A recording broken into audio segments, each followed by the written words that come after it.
Bonjour à toutes et à tous, bienvenue dans cette édition de la mi-journée du journal de TV Vendée en ce vendredi 17 janvier. Sébastien Simon accueilli en héros au Sables d'Olonne. Le skipper sablais, l'enfant du pays, a franchi la ligne d'arrivée du Vendée Globe à 1h27 du matin et décroche la 3e place sur son IMOCA Groupe du Breuil avec un foil en moins depuis début décembre. Il a bouclé son tour du monde en 67 jours, 12h25. Au lever du jour, il a pu célébrer cette arrivée avec le public sablais. Une matinée que je vous propose de revivre avec nos journalistes présents sur place, Louise Biagé, Mathis Pires, Florian Wozniak et Simon Felipeau. Très tôt ce matin, vers 6h, les salariés du groupe du Breuil étaient déjà présents en nombre.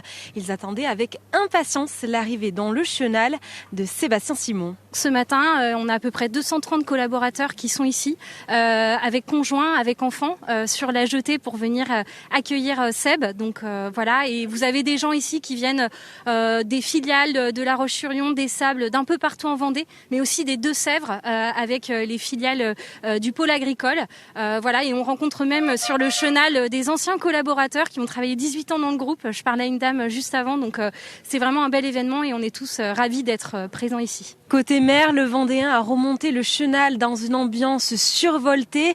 Il était debout sur son bateau pour saluer le public. Avec mon collègue Mathis Pires, nous étions aux premières loges de ce moment unique. Sébastien Simon qui, vous le voyez, fumigène à la main, est en train de communier avec son public qui est venu en nombre ici tout le long du chenal. Il est heureux de cette 3e place parce que oui, même s'il vous l'a dit dans les dernières vidéos qu'il a pu envoyer, il est assez fatigué, il ne dort pas depuis quelques jours. Le sommeil ne veut pas de lui. Ce dont il rêve le plus depuis longtemps, c'est ce podium, et ce podium, il l'a enfin. Sébastien Simon a ensuite retrouvé la terre ferme pour donner ses premières impressions. Ça allait très vite, j'ai l'impression qu'on est parti hier, c'est ça qui est fou, et l'humain a la faculté d'oublier tous les moments difficiles, et il y en a eu, et notamment la casse de ce foil qui m'a à un moment presque fait perdre espoir, mais c'est pas trop mon genre de baisser les bras. Et surtout, c'est un projet incroyable qui a démarré il y a seulement 1 an et demi avec le groupe du Breuil, avec la famille du Breuil qui s'est investie à nos côtés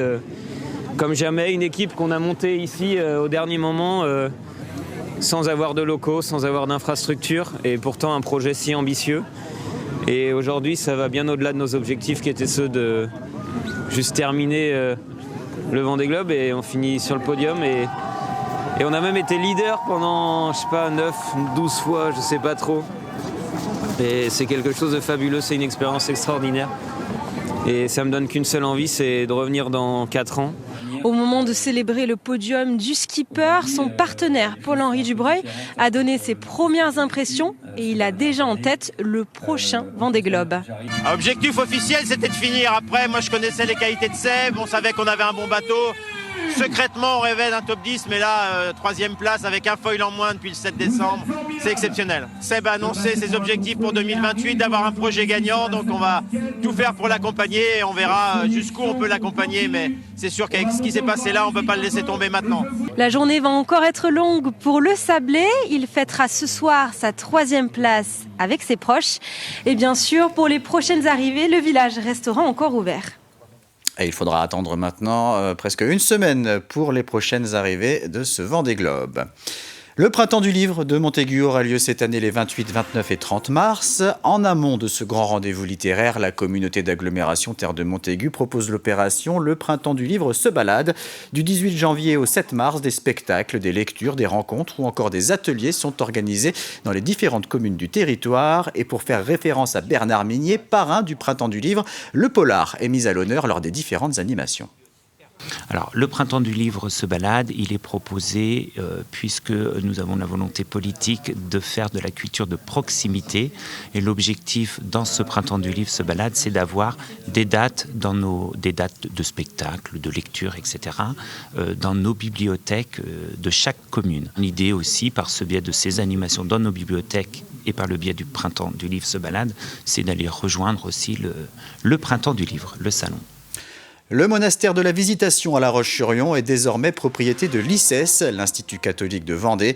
Si la chapelle demeurera un lieu de culte, le bâtiment principal pourrait devenir un foyer pour les étudiants et le parc un lieu de pratique sportive. En attendant, les religieuses qui y résident doivent se préparer à quitter les lieux. Grégoire de Châtillon. Elles ne sont plus que 7 religieuses à résider sur place, dans un monastère désormais devenu trop grand pour elles. Les sœurs de la Visitation bénéficient d'une clause de jouissance différée. D'ici 5 ans au plus tard, elles auront quitté ce monument historique quasi centenaire. Le bâtiment ne passe pas inaperçu. Situé à La Roche-sur-Yon, le monastère en forme de pentagone, ici en photo, s'étend sur une parcelle de plus d'1,5 hectare. Trop vaste, trop lourd, avec la crise des vocations, les sœurs ne sont plus assez nombreuses pour rester dans leur monastère. On sentait de plus en plus qu'il fallait penser de plus près à quelque chose pour notre devenir.